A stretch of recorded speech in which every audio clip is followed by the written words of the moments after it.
Terima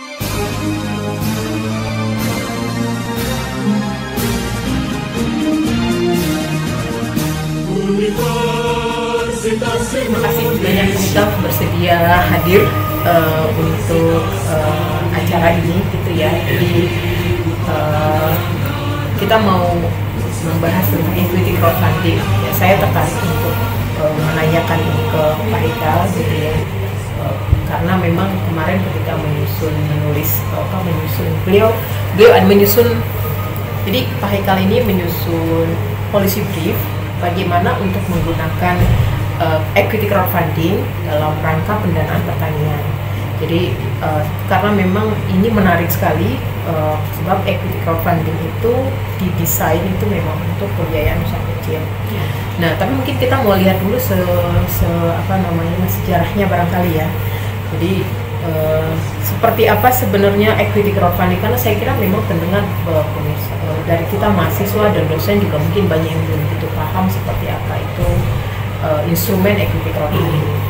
Nah, bisa Pak Haikal mungkin cerita seperti apa sih awal mula penggunaan equity crowdfunding untuk kegiatan usaha yang bukan yang filantropi ya. Kalau filantropi kan kita tahu itu biasa sekali. Silakan Pak Haikal. Ya,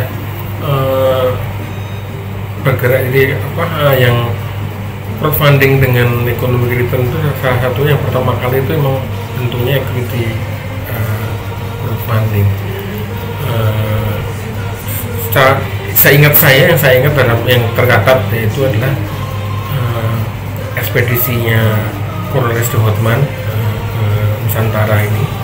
Itu kalau dibawa ke hari ini kita sebut itu sebagai equity crowdfunding, di mana pelayaran itu Cornelis de Houtman itu hanya memiliki keahlian saja, tapi untuk supplies, logistik dan bahkan kapalnya itu dia memerlukan pembiayaan dari beberapa pemodal. Kemudian equity crowdfunding yang disebut sebagai equity crowdfunding itu berkembang lagi karena kita nggak melihat itu sebagai satu keberlanjutan, satu badan usaha yang berlanjut seperti PT, tapi selesai per kegiatan dari ekspedisinya Cornelis de Houtman, atau mungkin misalnya ada kurator yang mau membuat pameran lukisan, kemudian ada produser yang membuat pertunjukan opera atau musik. Nah itu dia mereka punya keahlian, punya ekspertis bidang itu, tapi mereka nggak punya cukup dana, sehingga mereka mengundang beberapa pemodal yang mereka tahu memang berminat bidang itu. Kemudian kegiatan itu selesai, close transaksinya, dikembalikan ke semuanya. Jadi equity itu lebih dimaksud sebagai kontribusi sebenarnya, kontribusi atas kegiatan tersebut, bukan hanya dalam konteks saham ya gitu kan. Si yang membutuhkan modal tersebut itu menguasai sekali bidangnya, hanya saja dia nggak memiliki cukup modal sehingga harus memobilisasi sumber-sumber modal dari orang-orang di lingkungan tersebut. Kalau dari penjelasan Pak Haikal tadi, berarti itu kan udah lama ya, zaman penjajahan ratusan tahun, dan kalau kita bicara konser, opera dan sebagainya itu kan ada di lebih banyak pada masa dulu sebelum masa Perang Dunia Kedua saya kira. Tapi kan kemudian kalau kita lihat dalam perjalanan waktu, sepertinya instrumen ini kan tidak berkembang ya Pak ya. Jadi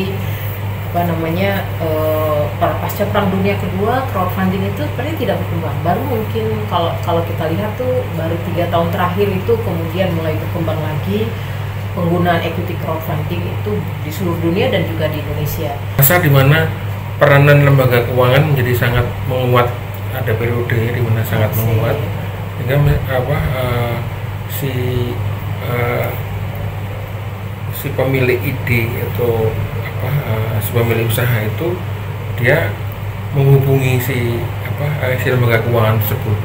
Nah, lembaga keuangan itulah yang kemudian memobilisasi dana dalam bentuk simpanan atau dalam bentuk investasi. Nah, lambat laun pengetahuan masyarakat atau komunitas terhadap konsep-konsep keuangan itu akan memotong perannya si lembaga keuangan tadi. Jadi lambat laun mereka nggak lagi membutuhkan lembaga keuangan tersebut dan akan langsung berhubungan dengan si pengusaha yang membutuhkan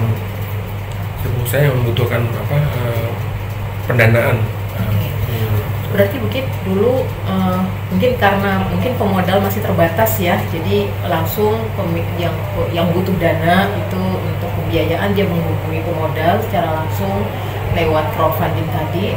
Tapi begitu lembaga keuangan berkembang, jadi ada proses intermediary yang membuat kemudian pendanaannya sifatnya direct ini menjadi tidak terlalu berkembang, dan mungkin berkembang sekarang kemudian ketika biaya intermediari itu mulai banyak dipangkas karena adanya online dan sebagainya, teknologi. Saya kira demikian barangkali ya Pak. Iya, jadi sekarang dengan adanya teknologi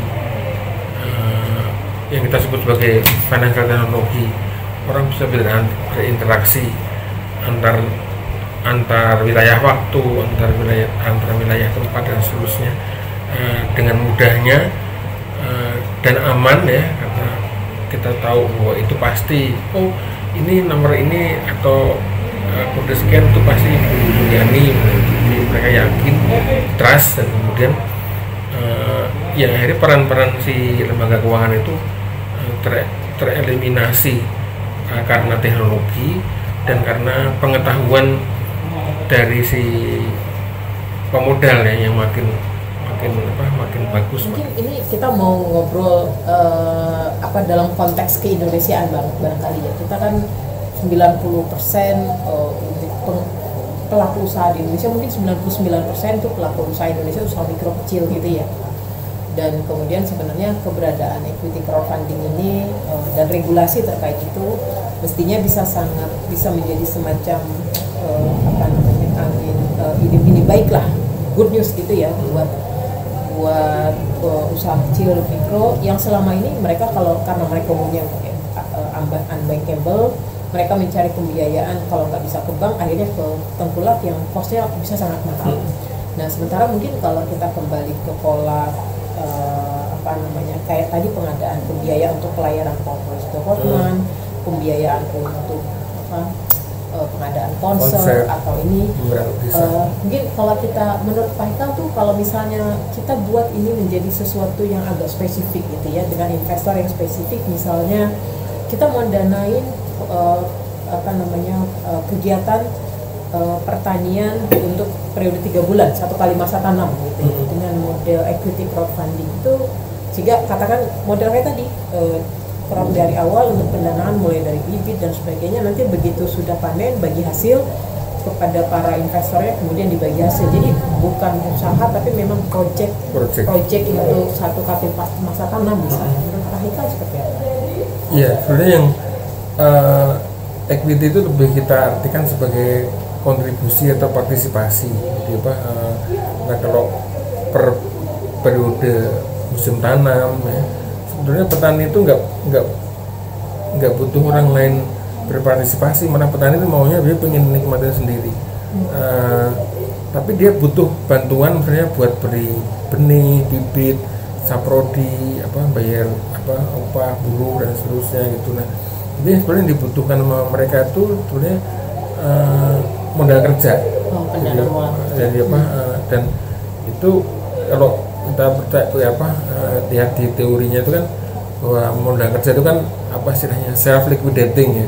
Jadi begitu terjual hasilnya mereka bisa membayar modal kerja nanti. Sebenarnya yang kalau untuk kaum petani semacam ini ya Pak, skala kecil ya, bukan petani perkebunan dan seterusnya, itu yang paling cocok bukan ya kontributori kapitalnya dalam bentuk sebenarnya utang seperti dan ada selama ini mereka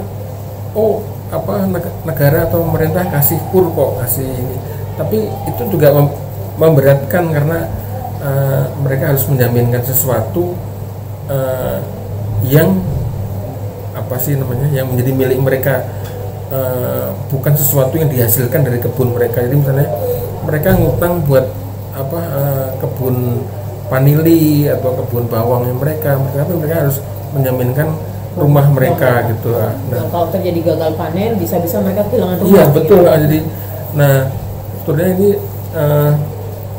saat yang tepat ya koperasi terutama untuk masuk mewakili komunitas ini, komunitas petani yang literasi. Gini Pak, karena kalau tadi pembiayaannya itu untuk modal kerja, berarti kan relatif nggak gede, nggak besar banget, nggak besar, kecil. Jadi kalau cuma dan petani itu kita tahu literasinya terhadap pasar keuangan kan sangat terbatas. Betul. Sehingga kalau misalnya petani dia cuma butuh modal cuma katakan beberapa puluh juta untuk masa tanam 3 bulan ke depan dengan lahan sekian yang dia miliki, itu kan nggak layak juga gitu ya untuk masuk ke pasar equity crowdfunding. Tapi kan kita kalau menggunakan koperasi sebagai wadah di mana para petani berkumpul untuk pendanaan, katakan seperti tadi, itu menurut Pak Eko seperti apa? Itu yang bentuk yang paling tepat yang selama ini sadar nggak sadar diabaikan dalam penyusunan peraturan perundangan, diabaikan sama sekali. Memang di aturan equity atau crowdfunding itu ada, kalau kita cari ada ketemu kata koperasi, tapi koperasi sebagai penyelenggara layanan urun dana. Oh, bukan koperasi sebagai emiten? Bukan. Jadi seharusnya koperasi itu ya seperti dikembalikan ke kitohnya. Jadi dia itu kumpulan orang, siapa kepentingan yang sama, kumpulan petani itu. Dengan demikian dia menjadi backingannya bukan backingan ya istilahnya apa sih namanya, menjadi ujung tombaknya para petani untuk mewakili. Jadi hubungan antara koperasi dengan anggotanya itu kan hubungan jangka panjang, sehingga dia tahu, oh si fulan ini nanamnya ini lebih sering berhasil, oh si fulan nanamnya itu. Dan dia tahu kredibilitas si A seperti ini, kredibilitas seperti ini. Dia mengetahui persis. Dia bisa tahu mana yang yang ini boleh reputasi dia reputasi masing-masing, reputasi dan kredibilitas anggotanya dia tahu persis. Nah sehingga sebetulnya dalam hal ini bisa aja koperasi mewakili utang bank, tapi kalau utang bank kan kita udah tahu selama ini bahwa bank di Indonesia itu kan mengambil interest margin yang terlalu tinggi, sehingga saatnya kita potong dengan cara ke pasar modal. Nah sekarang pasar modalnya yang jenis apa? Oh sekarang ada namanya equity crowdfunding, ada equity crowdfunding. Nah baiklah, jadi si koperasi itu atas nama para anggotanya dia menerbitkan sesuatu ya, dan kemudian sesuatu itu dananya akan disalurkan kepada para petani yang menjadi anggotanya. Pasar equity crowdfunding. Tapi kan kita kalau menggunakan koperasi sebagai wadah di mana para petani berkumpul untuk pendanaan, katakan seperti tadi, itu menurut Pak Eko seperti apa? Itu yang bentuk yang paling tepat yang selama ini sadar nggak sadar diabaikan dalam penyusunan peraturan perundangan, diabaikan sama sekali. Memang di aturan equity atau crowdfunding itu ada, kalau kita cari ada ketemu kata koperasi, tapi koperasi sebagai penyelenggara layanan urun dana. Oh, bukan koperasi sebagai emiten? Bukan. Jadi seharusnya koperasi itu ya seperti dikembalikan ke kitohnya. Jadi dia itu kumpulan orang, siapa kepentingan yang sama, kumpulan petani itu. Dengan demikian dia menjadi backingannya bukan backingan ya istilahnya apa sih namanya, menjadi ujung tombaknya para petani untuk mewakili. Jadi hubungan antara koperasi dengan anggotanya itu kan hubungan jangka panjang, sehingga dia tahu, oh si fulan ini nanamnya ini lebih sering berhasil, oh si fulan nanamnya itu. Dan dia tahu kredibilitas si A seperti ini, kredibilitas seperti ini. Dia mengetahui persis. Dia bisa tahu mana yang yang ini boleh reputasi dia masing-masing, reputasi dan kredibilitas anggotanya dia tahu persis. Nah sehingga sebetulnya dalam hal ini bisa aja koperasi mewakili utang bank, tapi kalau utang bank kan kita udah tahu selama ini bahwa bank di Indonesia itu kan mengambil interest margin yang terlalu tinggi, sehingga saatnya kita potong dengan cara ke pasar modal. Nah sekarang pasar modalnya yang jenis apa? Oh, sekarang ada namanya equity crowdfunding, ada equity crowdfunding. Nah, baiklah, jadi si koperasi itu atas nama para anggotanya dia menerbitkan sesuatu, ya, dan kemudian sesuatu itu dananya akan disalurkan kepada para petani yang menjadi anggotanya. Nah, tapi kalau kemudian kita bicara koperasi yang akan menjadi ujung tombak, dia kayak semacam, ya, jadi kalau istilahnya dia mengumpulkan sejumlah dana, terus kemudian dia entah nanti jadi akan dimanfaatkan untuk anggota kegiatan tanam. Tapi ketika besok ada risiko gagal panen dan sebagainya, nah ini bagaimana mengatasi persoalan itu? Karena gitu, kalau bank kan dia merasa aman ketika dia mengambil jaminan. Tapi kalau equity crowdfunding kan nggak ada jaminan. Tentunya di sini investornya akan nanya, apa jaminan buat saya gitu, bahwa ini ya kalau gagal panen ya itu gimana Pak? Apakah ada cara untuk membuat misalkan gagal panen yang benar-benar bukan kesalahan petani gitu ya, bukan karena effortnya kurang, tapi karena memang itu ada kalau asuransi masuk ke dalam di sana? Iya. Asuransi ada sih masuk Bu, ya, apa namanya, Selindo Gabungan Utama. Yang kita sering lupain salah satu instrumen itu warehouse receipt financing, gitu, apa namanya, di Indonesia disebut sebagai sistem resi gudang. Tapi ini ada proses yang mendahului Bu, jadi apa namanya, sebelum koperasi itu menerbitkan equity yaitu crowdfunding, terlebih dahulu dia harus mengedukasi para anggotanya, ya, tapi bukan financial edukasi, tapi adalah edukasi di bidangnya mereka. Jadi misalnya ini kayaknya lebih jauh lagi, kita bicara tentang sistem bersih gudang. Demikian ya Pak ya. Tadi ngomong bicara tentang sistem bersih gudang, jadi perlunya ada semacam sistem bersih gudang untuk memfasilitasi kemungkinan kalau equity crowdfunding itu dijadikan pendanaan untuk pertanian, produksi pertanian menggunakan koperasi. Gimana tuh? Bisa diceritakan?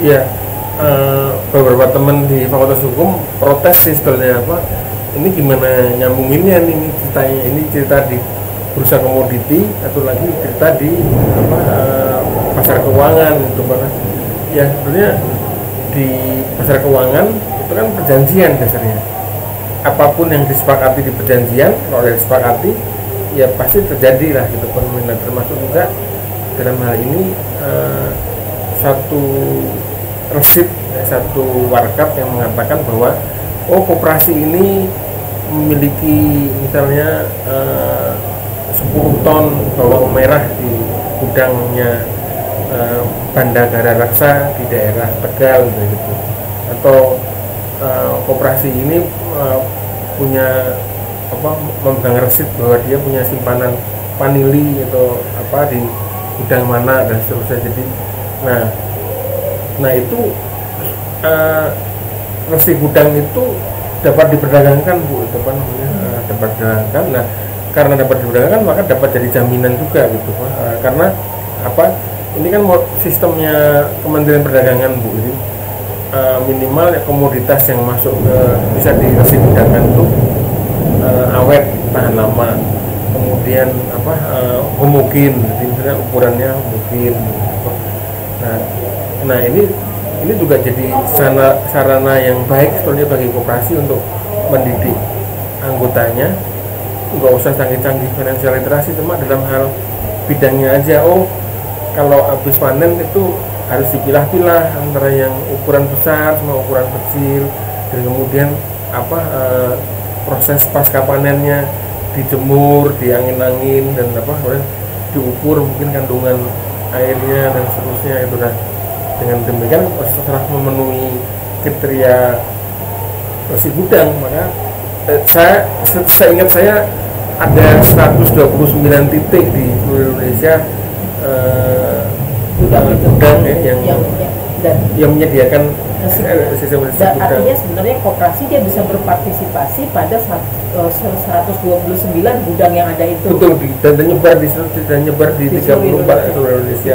Artinya kan sebenarnya kalau misalnya koperasi ini mengatakan mereka dengan pendanaan crowdfunding tadi mereka produksi cukup besar padi atau lalu dia simpan gitu.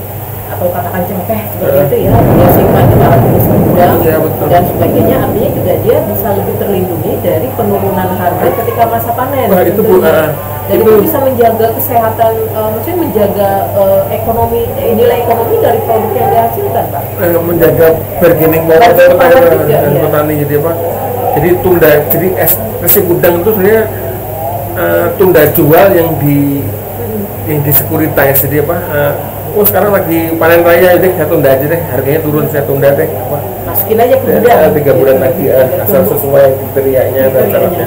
Nanti pas 3 bulan lagi atau 6 bulan lagi pada saat menjelang hari raya atau apa, itu baru dia lepas komoditasnya itu kan. Selama 6 bulan itu kan bentuknya cuma berupa resit kan Bu. Nah itu dapat diperdagangkan, dapat jadi jaminan gitu kan.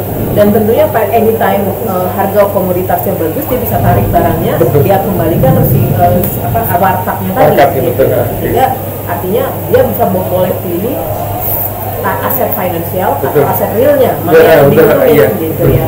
Saya kira ini sesuatu yang saya kira mungkin butuh literasi yang cukup serius itu ya Pak, untuk bagaimana mengaitkan, kan saya kira kita tetap butuh koneksinya antara koperasi, kemudian equity crowdfunding dengan sistem besi gudang ini untuk meningkatkan daya tawar petani, dan mereka punya jadi mereka punya lebih secure gitu untuk berproduksi pada produk pertanian.